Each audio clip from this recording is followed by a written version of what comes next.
L'illusion de la protection est souvent plus dangereuse que l'attaque elle-même. Beaucoup de croyants pensent que, parce qu'ils prient ou qu'ils vont à l'église, ils sont automatiquement invisibles aux yeux du monde occulte. Mais laissez-moi vous dire une vérité brutale. Dans le monde spirituel, l'ignorance n'est pas une excuse, c'est une invitation.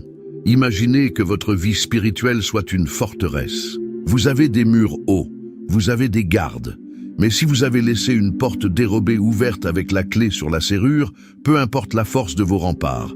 Aujourd'hui, je vais briser un mythe qui paralyse le corps de Christ. Nous allons parler de la légalité spirituelle. Je vais vous révéler comment, dans les coulisses de l'invisible, des entités et des praticiens de la sorcellerie obtiennent un accès légal à votre vie, à vos finances et à votre santé, sans même que vous ayez conscience d'avoir commis un péché flagrant. Ce n'est pas une question de puissance brute, c'est une question de droit juridique. Préparez-vous, car ce que vous allez apprendre aujourd'hui va transformer votre manière de combattre. Nous allons passer d'une attitude de victime qui subit les attaques à une position de juge qui ferme les dossiers d'accusation. Vous allez découvrir comment identifier ces brèches invisibles, comment les sorciers surveillent vos schémas de vie et surtout, comment révoquer ces droits d'accès pour devenir enfin imbattable. Avant d'entrer dans le vif de ce combat, je vous invite à manifester votre présence. Cliquez sur le bouton « J'aime » pour signaler au monde spirituel que vous prenez position pour la lumière. Et surtout, dites-moi dans les commentaires d'où vous nous suivez, de quelle ville, de quel pays. C'est toujours une immense joie de voir cette armée internationale se lever. Êtes-vous prêt à découvrir la vérité qui libère? Alors, plongeons ensemble dans ce ministère de révélation. Commençons. Partie 1. La rupture de l'illusion et le principe du mur. Pour comprendre pourquoi votre vie stagne malgré vos prières, nous devons confronter une croyance commune mais erronée. L'idée que toute attaque spirituelle est aléatoire ou injustifiée. Dans le royaume de l'esprit, rien n'est le fruit du hasard. Tout est régi par des lois. Éphésiens 4, 27 nous donne un avertissement court mais terrifiant. Ne donnez pas accès au diable. Le mot « accès » ou « lieu » en grec est « topos », ce qui signifie une région, une juridiction, un droit de cité. Si le diable pouvait vous détruire simplement parce qu'il vous déteste, vous seriez déjà mort. S'il ne l'a pas fait, c'est qu'il a besoin d'une base légale. Osée 4.6 dit que le peuple périt par manque de connaissance, pas par manque de puissance. La puissance sans la connaissance vous rend dangereux pour vous-même. Écoutez bien ceci. L'oppression n'est pas toujours une persécution sans motif. Parfois, c'est l'exécution d'un mandat que vous avez vous-même signé sans le savoir. Ecclésiaste 10, 8 déclare « Celui qui renverse un mur, le serpent le mordra ». Le mur, c'est votre protection spirituelle. Le serpent ne peut mordre que si le mur est rompu. La question que vous devez vous poser aujourd'hui n'est pas « Pourquoi la sorcière m'attaque-t-elle ?» mais « Qu'est-ce qui maintient le mur brisé dans ma vie ?» Le problème n'est pas la force du rituel fait contre vous, c'est la légalité qui reste active dans votre atmosphère. Une malédiction sans cause n'a point d'effet, mais si la cause existe, la malédiction s'installe comme un locataire qui a payé son loyer. Partie 2. Le tribunal spirituel et les 3 piliers de l'accès.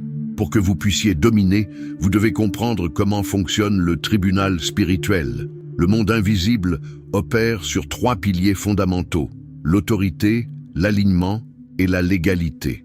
L'autorité appartient à Dieu, mais il l'a déléguée à l'homme. Le problème est que si vous n'êtes pas aligné avec la volonté de Dieu, votre autorité devient inopérante. C'est ici que la légalité entre en jeu. Apocalypse 12, 10 nous parle de l'accusateur de nos frères. Imaginez une salle de tribunal. Satan n'est pas un monstre qui court avec une fourche. Il est le procureur le plus brillant et le plus légaliste qui existe. Il ne vient pas pour vous combattre avec des muscles, il vient avec des preuves. Une accusation exige une base. S'il n'y a pas de base, il n'y a pas de condamnation.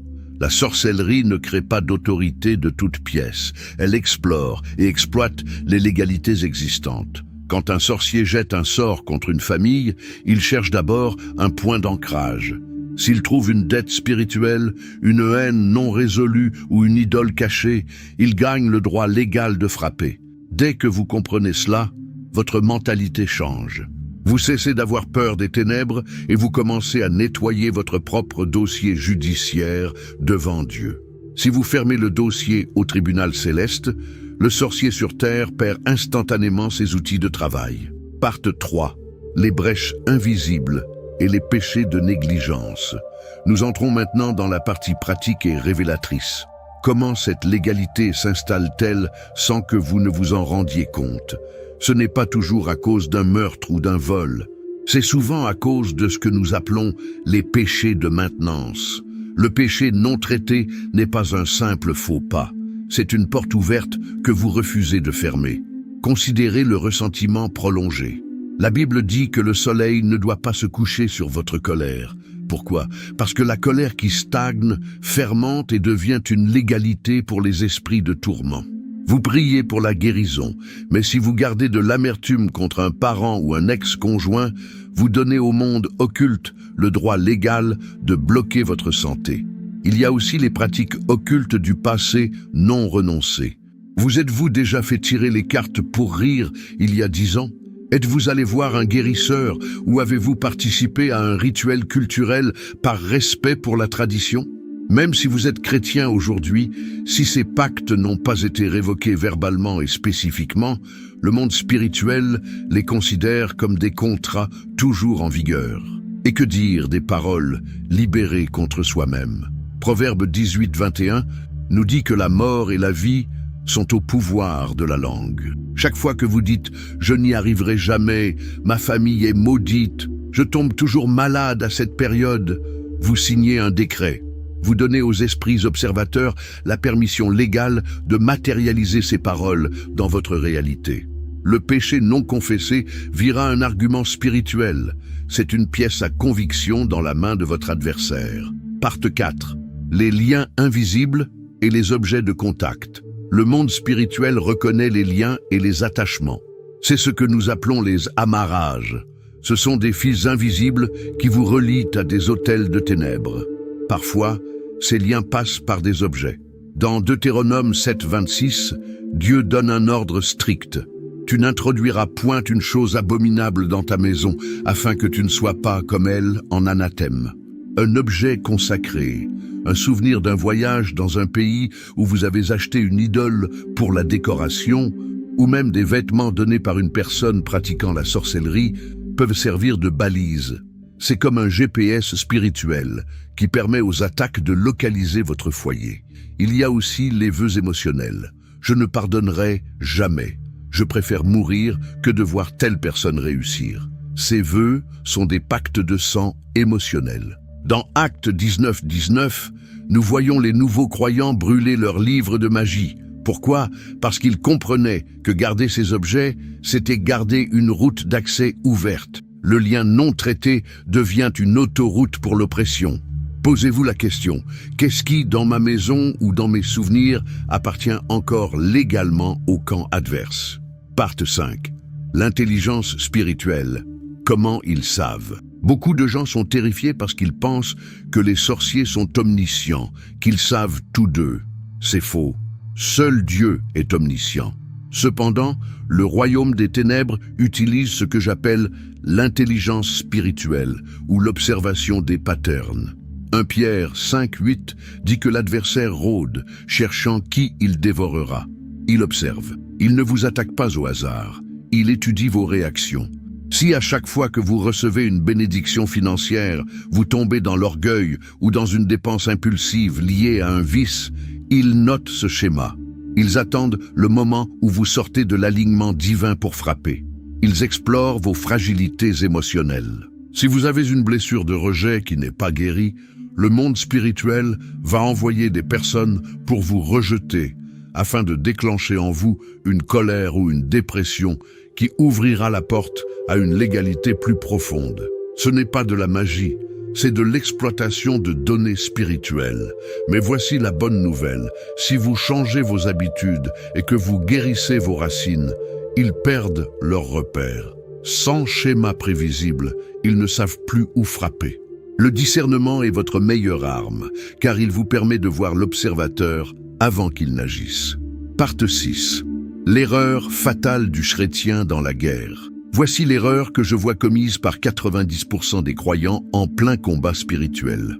Ils passent leur temps à chasser les démons, mais ils ne ferment pas les portes. Ils crient contre la sorcellerie, ils jeûnent pour la protection, mais ils ne traitent jamais la racine de la légalité.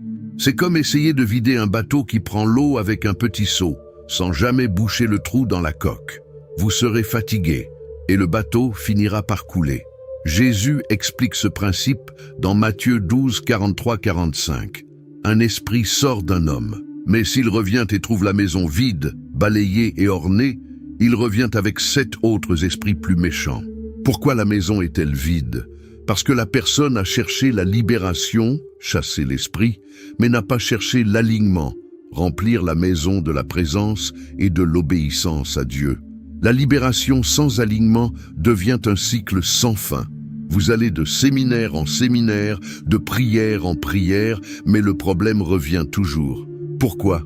Parce que le contrat de location n'a pas été déchiré. Vous avez expulsé le locataire indésirable, mais il possède toujours les clés légales de l'appartement. Aujourd'hui, nous allons changer de stratégie. Nous allons récupérer les clés. Partie 7. Le protocole de fermeture des accès. Comment fermer ces accès de manière légale et définitive? Il existe un protocole céleste que le monde des ténèbres est obligé de respecter. Le premier pas est la confession et le quanque repentance spécifique. Ne dites pas « pardonne mes péchés » de manière générale. Soyez précis. « Seigneur, je me repens d'avoir gardé de l'amertume contre telle personne. Je me repens d'avoir consulté ce voyant il y a 10 ans. » La précision brise la confusion. Le deuxième pas est la renonciation verbale claire. Le monde spirituel est un monde de décrets. Vous devez dire à haute voix « Je révoque et j'annule tout pacte, conscient ou inconscient, lié à cette pratique. » Le troisième pas est la rupture des liens émotionnels et le retrait des objets physiques. Si vous avez encore un objet occulte, détruisez-le. Ne le donnez pas, ne le vendez pas, détruisez-le. Enfin, alignez vos habitudes. Si la porte s'est ouverte par la médisance, commencez à pratiquer la bénédiction. Si elle s'est ouverte par l'impureté, pratiquez la consécration. 2 Corinthiens 10, 4, 5 nous dit que nos armes sont puissantes pour renverser les forteresses. Une forteresse, c'est une structure mentale et légale. Quand la légalité est enlevée, l'attaque perd son carburant. Elle s'éteint d'elle-même, car elle n'a plus de droit de séjour. Partie 8, reconnaître les signes dans votre quotidien. Pour que cet enseignement soit complet, vous devez apprendre à discerner les signaux d'alarme. Le monde spirituel laisse des traces. Ce ne sont pas des superstitions, ce sont des indicateurs de pattern. Observez les discussions répétitives et cycliques dans votre foyer. Si chaque vendredi soir, une dispute éclate pour la même raison futile, ce n'est pas votre caractère. C'est une sentinelle spirituelle qui active une légalité de division. Observez vos rêves, les rêves récurrents d'être poursuivis, de manger des choses impures ou de se trouver dans des lieux d'enfance sombres indiquent que des liens du passé n'ont pas été coupés. Ressentez-vous une lourdeur inexplicable toujours à la même heure? Avez-vous des blocages financiers qui surviennent juste au moment où vous allez franchir une étape importante? Ce sont des exécutions de mandat. Mais attention, le but n'est pas de devenir paranoïaque. Le but est d'avoir du discernement. La paranoïa vous paralyse. Le discernement vous mobilise. Une fois que vous voyez le schéma, vous pouvez appliquer le protocole que nous venons de voir et briser la boucle. Partie 9. Vers la victoire totale et l'invincibilité. Le monde spirituel n'est pas un chaos désordonné. C'est un royaume de loi. Et la loi la plus haute est celle du sang de Jésus-Christ. Cependant, ce sang ne s'applique pas automatiquement là où vous entretenez délibérément une légalité pour l'ennemi. Comprenez bien ceci, si un accès existe, une fermeture est possible. Si une accusation est portée contre vous, la rédemption est disponible. Si une brèche est ouverte, l'alignement peut la refermer. Vous n'êtes pas destiné à vivre dans une guerre perpétuelle où vous perdez toujours du terrain. Vous êtes appelé à régner.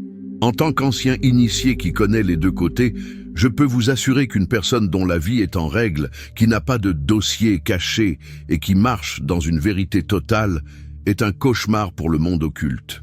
Ils peuvent envoyer 1000 sorts, aucun ne touchera sa cible, car il n'y a pas de surface d'accroche. Vous devenez lisse spirituellement. Rien ne peut s'agripper à vous. C'est cette stature que je veux pour vous aujourd'hui. Part 10. La préparation au scellement, l'heure de la restauration. Nous arrivons à l'un des moments les plus cruciaux de notre rencontre. Tout ce que nous avons partagé jusqu'ici n'était que la préparation pour ce qui va se passer maintenant. L'enseignement vous a donné la lumière, mais la prière va activer la puissance. Je veux que vous preniez un instant pour respirer profondément.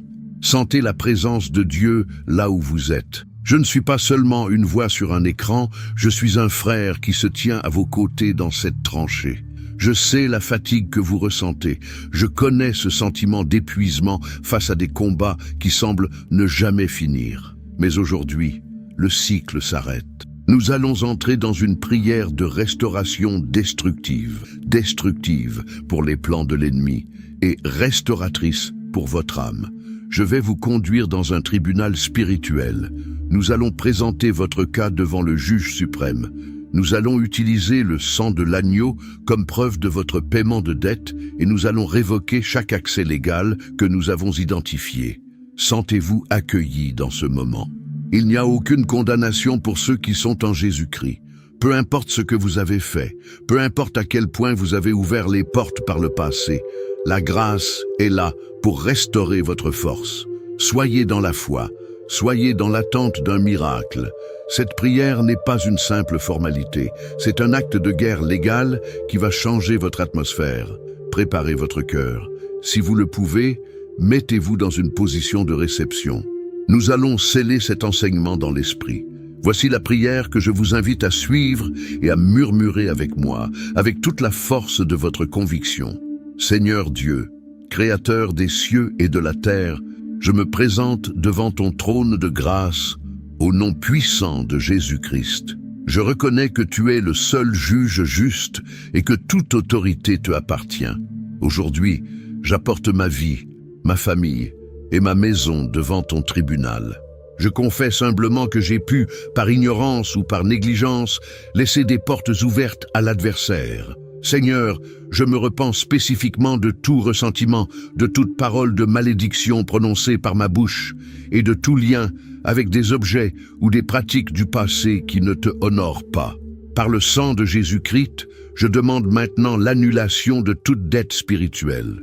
Je déclare que le sang versé à la croix a payé pour mon passé, mon présent et mon futur.